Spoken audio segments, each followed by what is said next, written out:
Welcome to Tailor Made Chaos. On this podcast, we'll bring you some of the highest flyers and most interesting people in and around the fitness industry. We'll talk and laugh with CEOs, franchisee groups, exercise specialists, and to those who work in sales and marketing, and will share their insights and knowledge of all things related to the business of fitness. Love what you hear? Make sure you like and subscribe to keep up to date.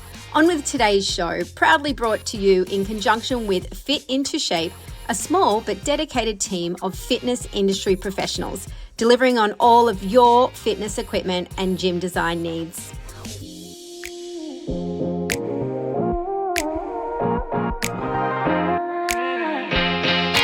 3, 2, 1. Welcome to Tailor Made Chaos podcast. I'm your new host. Hang on, that was probably very bad. Maybe you should be the host. Well, actually, for once, I am the host of something, and I do have the absolute privilege to be here with you. Thanks, Mr. Nathan James, for joining me.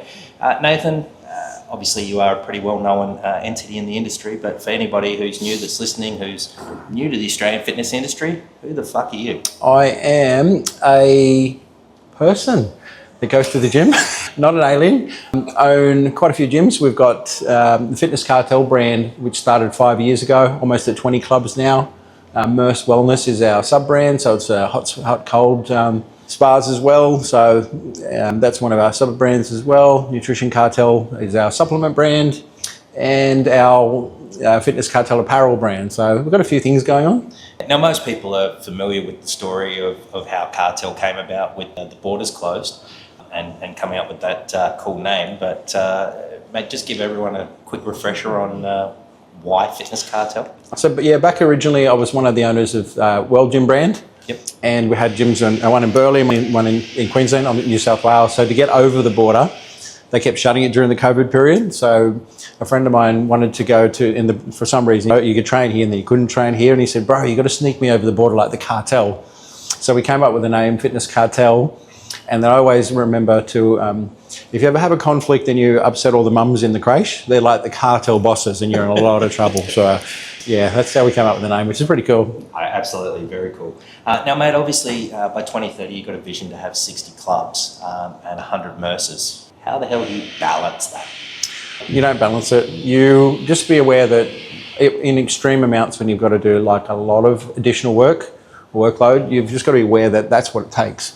And so, I mean, again, it's like exercising regularly, ice bathing, saunaing, anything you can do to kind of, one, make yourself more resilient, and then obviously having the right nutrition and that stuff. So making yourself the smartest version to handle those things and being aware that you're going to have to work your ass off. Yeah. Well, you know that. And Nathan, you've always stood out to me as being a little bit different from the crowd. I mean, today, two men in a Pilates studio shooting a podcast. I guess you wanted to do it in the sauna before. I did want to do it in the sauna, but that's purely for selfish gains because I need more selfish bosses, really. But mate, what is it that you kind of do that makes you stand out? Like, what's your theory on that?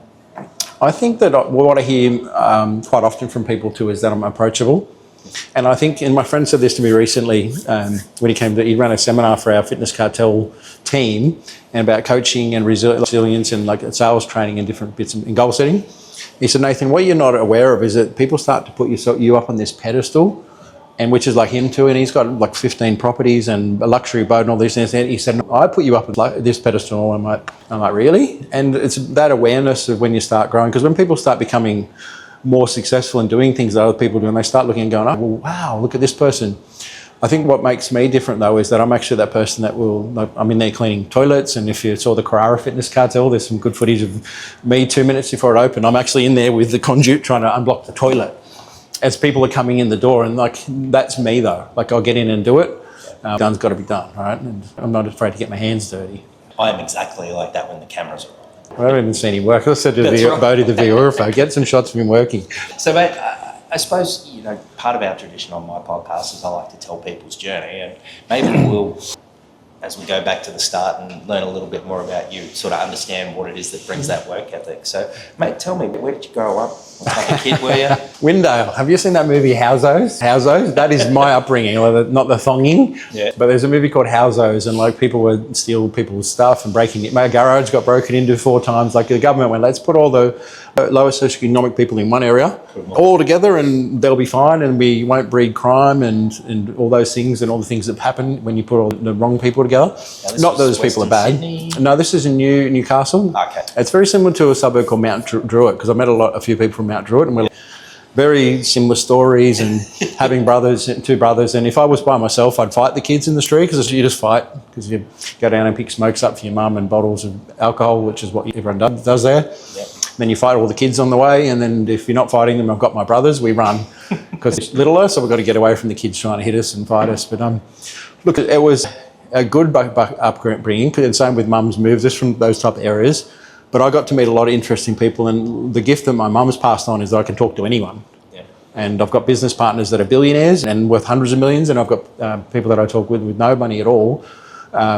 And so it's just people. I'm learning talking to I'm talking to actually. So, mate, obviously it was a fairly sort of rough upbringing and it taught you a lot. But where did you go from Newcastle? Like, what type of kid were you? Were you a sports kid, athletic, academic, just ruffian? People in my family couldn't even read at 30, so it was like education was like not a thing. Yep. It was work whatever you could do to work to pay the bills. So I spent a lot of time working, looking after my brothers and babysitting without a dad. So it's like quickly you learn to do the things that you have to do.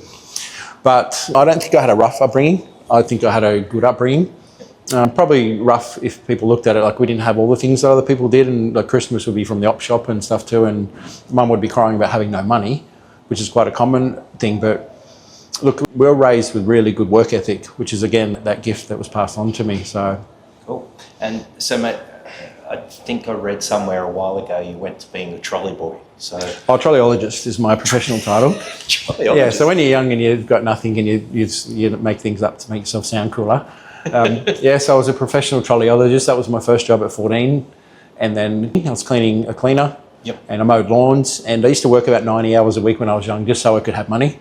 And then I'd save it up and then even walk home in the rain rather than spend the money on the bus. Yeah. Okay. Which is good. That keeps you savings and stuff as well. So, mate, you finished school. Did you go to year 10, year 12? I think school was really good. I actually went there because it was a great place to meet girls. Yes. And I learned early on because one of my uncles had lots of girlfriends coming over to the house and he lived there, and I thought it was normal to have multiple girlfriends all the time. And I'm like, that's my upbringing. So my sport was picking up chicks, and I would become an expert at having multiple girlfriends. At the time, I had no idea what I was doing was really not good. Now I've got a daughter, I'm going to bash the hell out of one of those dudes like me. That's signs to look for. Oh yeah, he's got to be able to beat my son and I in a kickboxing fight before he can date my daughter. Anyway, but sport, rugby, gym. I started going to the gym because I was 60 kilos. I was really skinny, and again, so I could pick up chicks. I met lots of girls in the gym. It's amazing the motivating factors. Oh yeah, I just wanted chest and arms and abs, and it's like just that's all I did all the time. Besides that, and then meeting girls, and I remember a mate saying to me, Jamesy, if you just fucking put as much time into like pulling chicks into business, you'll be a millionaire one day. It's funny. How right he was. Is he still on that? He's still a good mate. He owns ASN actually. Oh, I was going to ask if it was Reese. It's Reese, Simon Reese. Very good. So, mate, what happened? You finished school, you were doing trolley, you were working 90 hours a week. How the hell did we get from ruffian to trolley boy or trolleyologist to gym mogul? What was sort of the path? Real estate. I went from that into real estate. You had to do a written test because my boss wanted to make sure you could write. Yep. It was Fred Andreessen at Cardiff, so you did a written hand test, and I had to get some tapes, listen to tapes and do winning in real estate. And you know, one of those things where you just want something so bad, and it was one of those things where I literally locked myself in the room for 2 days and listened to the tapes, took notes. I got my girlfriend to help write the resume for the job, the CV. So we got in the door. Then my boss gave me the theory test, and you had to get a 90%. I got 70. But then we did a practical test, and I got 400% because you know what I had to do? Walk around, talk to people, knock on doors, which is what I did because I used to hand out flyers as well and mow people's lawns. So I'd go and knock on their doors, and we even sold fruit. Mum got to the markets, and we go and sell fruit to try and make money. So I was used to talking to people and going knocking on doors, and it's like, oh, we're just someone looking to buy a house in the area, you wanting to sell? Yep. And so I just had to do 50 door knocks, and I had to do so many calls. And I worked out if I did 300 calls a day, every 100 would be 5 appointments. And then that gave me 15 potential appointments, and there was so many that you would actually arrive and show, like a show ratio and then a close ratio. Yep. I learnt that stuff when I was really young. And a cool story, back to my real estate thing, is about awareness. When my mum introduced Robbie the real estate agent, yep. Robbie the real estate agent, long hair. Robbie was actually living with his mum. Anyway, so my mum and Steve that owns Love Real Estate, the guy I mentioned that owns all the properties, yep. He was there. He remembers we were 19. Anyway, mum goes, look, I've got Robbie over here he's going to help you a little bit about real estate. And I said, oh, nice to meet you, Robbie. I said, so Robbie, how many houses do you own? He goes, oh, none, I live with my mum. And I said, are you still in real estate? And he goes, oh, no. I said, I don't think you can help me, Robbie. And my mum lost it. Like, she lost it. She's a pretty wild woman. And she was like swearing, and I can't use all the words she was saying. And Steve reminds me, I remember, he goes, but at that age, I wasn't aware that if that guy can't teach me anything, the only thing he could teach me is probably not how to be in real estate. And I was like, okay, shut the conversation. I probably could have done it a bit nicer, but I certainly didn't. Yeah. My son did the same thing in school with a business lady that came and talked about business coaching, and she was like, business and finance, and he said, oh, excuse me, his name's Johnny, so I was like, you know the Johnny jokes? Yeah. Hey, Johnny. And it's like, oh, Johnny's putting a hand up. He goes, excuse me, miss. And, I just wanting to know, how many properties do you own? And she said, oh, that's none of your business. And he said, oh, okay. And then little Johnny, no worries, miss. So, okay, well, how much money do you have in the bank? That is really none of your business and quite rude. He goes, sorry, miss, aren't you here to teach us about business coaching? And then he's like, and they're like, how many, and do you have any businesses? And so basically she goes, and the other teacher was like, kick him down to the room. And I'm like, oh, well. Proud dad moment though. Yeah, right? Proud dad, because again, it's awareness and he's asking questions. And if you're here to coach someone and teach someone about finance and business, well, you probably should own a few finances and have some money in the bank. You know, I mean, we're probably going to go right off tack if we get into the education system and how it lets people down. But that's a pretty good example of it. I think establishing whether somebody actually adds value to you is pretty good characteristic to have, right? And I think what makes me laugh about the education system, because it is the best that they've got. However, my coach now, part of the Tech Visage group, he's an ex-principal, the old caning type. Yeah. So I pay him to coach me, where before I was part of the free system and I'd be sitting in the principal's office like, I don't know, I knew the principal firsthand, a lot of the teachers, and I'd be sitting in the office looking at the wall and writing. I think that's how my writing got really good for practicing. I was going to say, you're probably of about the same era of me where the cane was still used at school and was used often, and probably on yourself that was me. I managed to get out of the cane. I didn't get caned, but I got lots of times in the office. Maybe you're probably a little bit better than me. I talked my way out of it. Got the cuts a lot of times. Maybe I wasn't as good a negotiator as you. Oh, yeah. Maybe that's how you got such a great deal on bench. Anyway, let that one go. So, mate, you were in real estate to gyms. I think there was a little part through the supplements first, right? Yeah, so real estate to gym. I did start up a supplement company called Gen X Supplements and wanted to pick up protein from ASN and drop it off. And I always wanted a supplement brand and then clothing brand. So I started and I went overseas and tried different brands. So I tried like little bits and pieces, but the real estate so I went from the real estate thing, I started actually I bought a few properties and I was renovating them. Yep. And again, I'd go and spend time working with builders and tradesmen to learn. And one of the actual jobs I forgot to mention is my neighbour was a builder. So every time I got a chance to, in school holidays, I'd actually go and work on the building site with him. So we were building houses and things too. And that taught me a lot, because I didn't have a male figure. So I remember rolling the extension cable I didn't roll it up, I threw it in the truck. And the guy grabbed me and goes, oh, didn't he? So they were big Islander guys. He goes, come here, boy. And I'm like, oh. I was like ready. He goes, no, you come here, boy. I'm like, no, I'm good. Anyway, I knew I'd have to get a lift home with him because we're out in the bush. But he goes, I show you roll the cable. You roll the cable like that. He goes, I fucking rip your head off. I'm like, yeah. Anyway, so I know I can roll a cable beautiful. I can put it in so electrical cables are good. Yeah. But those things are like learning lessons, everything. But so basically I went from, and I talk about, Steve Jobs mentions in one of his podcasts, looking backwards, all the dots align, and this is for everyone. So I work with the cleaner. My mum is a cleaner. Our gyms are the cleanest in the country.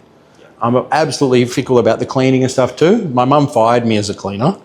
So our gyms are so clean. I work with the builder, Have you look how the doors are constructed and like the nice archways, how it all fits together, how it all flows.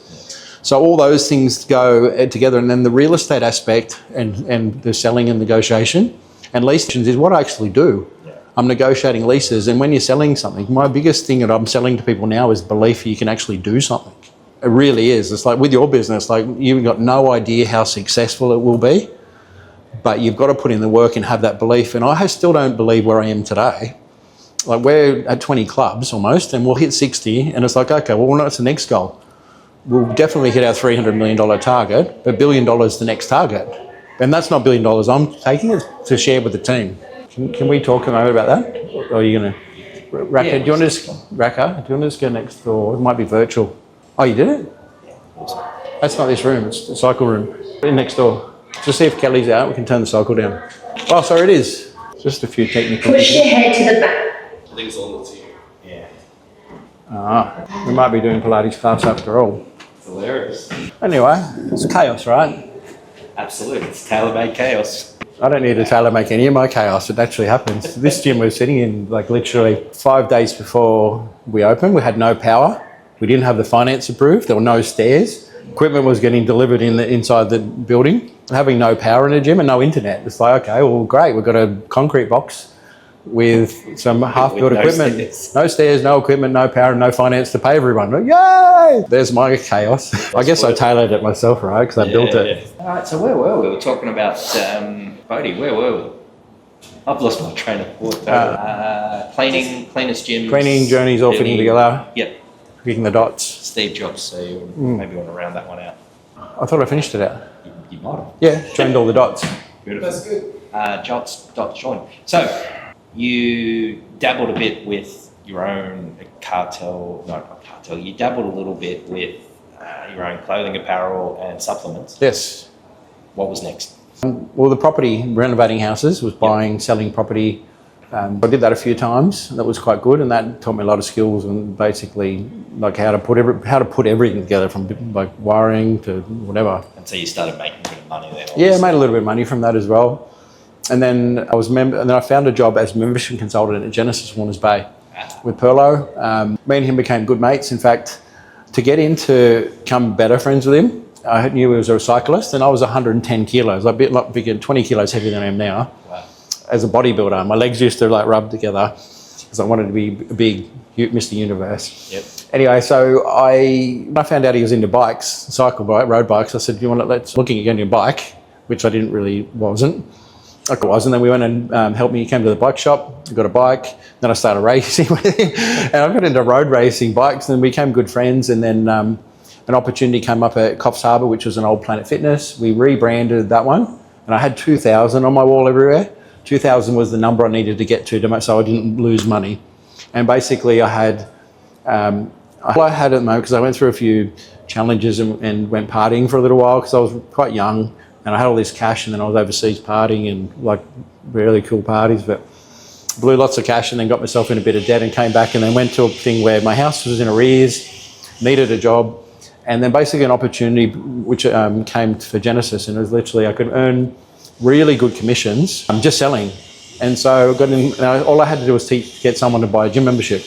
So coming from selling property, which is people's biggest asset, to basically getting $20 or $25 I was like, really? This is all I've got to do. And I love fitness and what it's done for me. So I basically went through and found out what the record was in Genesis head office, and they said 100 in New South Wales. So I went, okay, so I did 150. I said, no, well, I want to know what the Australian record is, and that was 200. That's 200. So a good member, just put in context, the good membership consultant, a really good, like the best of the best, does 80. Yeah. A superstar, like the greatest, like Donald Bradman, does 100. I did 315 in 1 month and 335 the month after. And Greg Oliver, if you know who that is, the CEO of Quadrant Group, was our CEO then. Yeah. And he said to me as this young guy, he goes, I should just give you a bucket of money and get you to open clubs all over the country. And I'm like, and he said, we've never had a gun for hire. And I was like, oh, and I've still got the trophy in my office, which is what I told you about the Top Gun training I've done recently with a team. It's to identify who are the best salespeople in the group. How do we coach them? But how do we give them an opportunity that I've created for myself? Because it's really expensive to pay a coach now. It's like $1,000 to $5,000 an hour for like a really good one. Yep. I'm $15,000 an hour for today, but I'll got the meter running. But they, again, it's just making sure that you can identify the young people that are in the group, and young and more mature people, and just give them an opportunity to. Yeah. Well, I mean, probably nothing true could be said of that. And we're jumping forward a little bit now, but obviously you and TJ crossed paths at some point where he was still a fairly young guy. 17. Yeah. And obviously now he's your business partner, backbone of the operation with you. He has the strengths that match what you do. How did you and TJ meet? Very liberal there, isn't he? Has the strength that I'm at. He's got heaps better strengths than me, I think. Yeah, he's really good at the structures and systems, and I'm the smash the wall down guy. Yeah. We work together like this. But TJ was 17. He went back in Genesis in Coffs Harbour. He went to the club manager at the time and went for an interview. The club manager didn't give him an opportunity. So he went around the club manager and said, I really want to work here, enjoy the culture, like what you do. Because we were like involved in like local media. We're jumping out of aeroplanes. We're doing the Genesis. We turned the Miss Coffs Coast into Genesis Miss Coffs Coast. Yeah. I jumped out in a bright yellow suit with a cape on in an aeroplane. Never done it before in my life. It wasn't until I got out and I'm like, I actually realised that's like an anxiety attack. I'd never, until I was older, realised that when you breathe, I'm like, ah! And then eventually we got to, it's like, I could breathe. I don't know if it was because you could breathe, you actually enjoy it. Maybe that was the thing. But we were involved in all those things. So that's where I met TJ. I turned my office into a boardroom like the one we've got at the big one at Virginia. Yep. But I basically put a big table in the middle, and that was the boardroom because I didn't really want an office so that the team could sit around. Trained TJ there, did his first sales training. And he's grown and developed and built the skills up, and a lot of that is all self-driven. Yep. Which is the will and the grit to do those things. But he's come up from that into the World Gym brand, and we had all the top clubs in that group. Then we left that group, which is a story. Yeah. And then we went into, and then he's obviously the COO and partner in Fitness Cartel Australia now. Yeah. Obviously TJ's been a massive part of your career, and you've kind of worked really well together. But are there others sort of in the group that you sort of identified with your coaching? You're trying to take some of the ones with opportunity and develop them, right? Yeah, that's part of the Top Gun thing. Plus also with our support office group, we've got 35 people that work in the support office, which is a traditional head office. We just changed the name. Identifying those guys, not only working out to help coach them, because we bring in coaches now, the Fire Lakes and all those things we used to pay like lots of money to go to. Yeah. We pay lots of money to bring them in and actually have our own group and then bring them in and then kind of structure it into what we're wanting our team to develop. Because we just said to a lady that interviewed today, like, these are the best people, these are the best in the industry in the world that work at Fitness Cartel. They literally are. And then to have the best, so you've got to pay the best. And to pay the best, you need to make sure that you've structured your business to be able to pay the bills, right? Yeah. It's no different from your business. Very cool. I mean, it's, one of the things I found refreshing, we were doing some shooting of content here at Tingalpa earlier, and we were down just going through the sub shop and talking with one of the girls downstairs, and it was so refreshing to see somebody who worked front counter to actually fully understand the retail. Yeah. Obviously there's a lot of training and education that goes into the team. It's really cool to hear that that's sort of part of that cartel culture that it's just obvious when you're in the club. 900 people now that work here. Pretty crazy. I'm glad you don't work at HR, eh? So mate, we've covered a fair bit. Obviously, one part of your life that we haven't sort of covered is where you transitioned from World Gym and into Cartel, but also the other important person, or key person in your life, I would say, during that time was Grace. So talk to us a little bit about Grace and how that sort of changed the wild boy to the family man that you've sort of more become. She's probably more wild than I am. I have noticed the drops. Yeah, and you and I have been in Taiwan with TJ and we partied and been very wild, which is pretty cool. That's a story for another day. It was flicking coins everywhere, even tips, because they were coins. I was like, worth $10 or whatever. Be memorable. Oh yeah, very memorable. No, Gracie and I met quite a while ago, and we've got 4 kids now, 2 are Grace and 2 are some the other baby mamas, and we all get along really well. But Grace has actually grown into her part of the business. She's got a pink G-Wagon and she looks after the apparel, and she built from herself we lived at Broadbeach. We turned, that whole house was a warehouse, like the shelves you get from Bunnings. Yeah. We turned every single room into a warehouse, and she used to cry when boxes come in, and literally 40 boxes, or it was 10, and then she's like, this is overwhelming and I'm stressful and I can't handle it.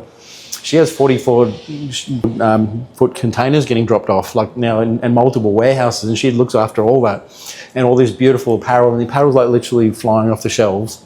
Her progression, we've both grown together. Yeah. And I think as we've grown together too, and that's the thing that my coach has said to me openly, he said, you're not that person. You're not a billionaire, Nathan. You're not the billionaire, Nathan.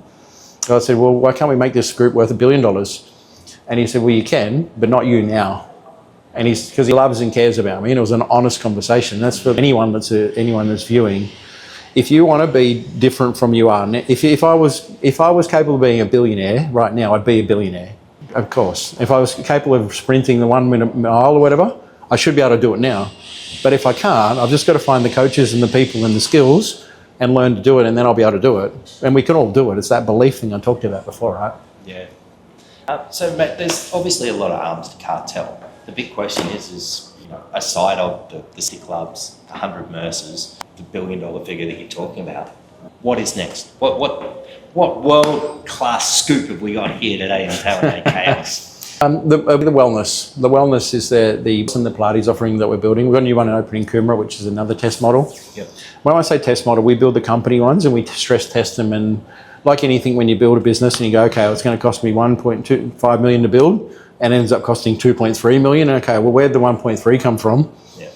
And then you think, okay, I'm going to make $1 million in a year, and you make none. And then it takes a year. It's like literally that model when we were building it, we were flying the plane and building it, which is not how I'd normally do a business. But we've gone through those challenges in that brand, and they're quite successful now. We opened the one in WA, which was actually hit capacity. It was just in the news, literally in the news yesterday for opening. It was full. We couldn't put anyone in the booking system. Wow. And we can't even have casual visits because it's full. And I'm like, okay, well, that's looking good. I've got to do it again though. Yeah. Yeah, I'm like, you do it once and go, yeah, trick shot, and then you're like, hang on, oh, that was a bit lucky. So I just need to make sure, and that's probably me. That's the more mature and going. Let's get it in a row right, and do that stuff. Very good, mate. I feel like we've just scratched the surface and we've missed so much of the whole story of the tale. But it's been great sitting here, just engaging with you. I mean, I can tell from our conversations, it goes all down these divergent paths, and that seems to be the way that the genius comes. But did we shift past the exit of the other company for a reason, or you? No, mate. We could exit another company. No, I knew you would. I knew you saved the best for last. There you go. Yeah, and I thought I'd let you know. But and it is one of the 3 of the owners in the old. I got removed, and then ended up in a 3-year legal battle. Yeah. And it was just ego, like I said before on my TikTok. It was an ego thing that we just didn't align. I'm 100% my team and the culture and training them and developing them and sharing everything with the team, like giving it out. Where some people are not like that. And so you don't align with them, and it's all about them, and they'll just not them in particular, but people just they'll do anything to win, and that means like, I mean, kicking me out of my company was anything to win. Coincidentally, someone in the world lit my car on fire the day I rebranded 2 of my gyms. My lawyer's like, oh, you better settle down. Someone's going to shoot you next, and I'm like, oh. That would be to talk about another one of the brands that's having a bit of stress at the moment. Oh yeah, and it is too. It's again. I'm happy to be like doing our own thing now, because TJ and I align. Our team are all the right people in the right seats, and it's just getting the and then people who they're coming sort of across from all the different groups, so we can continue growing. And you can't grow without people, and people are the most important asset in any business, 100%. Well, Nathan, I think there's so much more that we could talk about. We really have skimmed over a lot of history there and not really cover a lot of the depth of that, but. Maybe that's for another episode. You're off to another meeting, talking about people who've accelerated their careers. But, yes. Mate, really appreciate you making the time, and look forward to sitting down and having a vodka. Oh, whatever. We'll have both. I'll see you in episode 2. Yeah, brilliant. 100%. Thanks, Nathan. Thank you.